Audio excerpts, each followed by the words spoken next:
મારું નામ નીતિનભાઈ કેસરિયા છે। હું રાજકોટ જિલ્લા પ્રભારી તરીકેની કામગીરી કરું છું।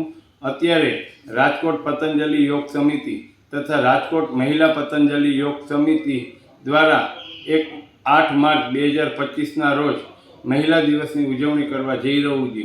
આ દિવસ છે ખાસ કરીને બહેનોને ઉત્સાહ વધારવા માટે અને એમનું શક્તિકરણનું જાગૃતિ લઈ આવવા માટે 8 તારીખે સાંજે 4 થી 6 બસ સ્ટેશનની પાછળ કૃષ્ણ ચિકિત્સાલય રાજકોટ ખાતે આયોજન કરેલું છે।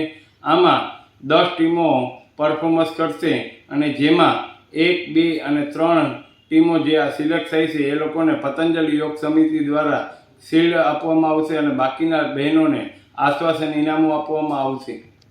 સાથે સાથે યોગ પરફોર્મન્સની સ્પર્ધાનું પણ આયોજન કરેલું છે અને એ સિવાય અલગ અલગ સાંસ્કૃતિક કાર્યક્રમોનું પણ આયોજન કરેલું છે, જેમાં આશરે અત્યાર સુધીમાં 300થી વધુ બહેનોનું રજિસ્ટ્રેશન થઈ ચૂક્યું છે। અમારા હોલના પ્રમાણે અમે 350 જેવા બહેનોને આમંત્રિત કરવાના છીએ। સાંજ સમાચાર ફેસબુક પેજને લાઇક કરો, વિડીયો શેર કરો અને વધુ વિગતવાર સમાચાર માટે sanssamachar.net વિઝિટ કરો।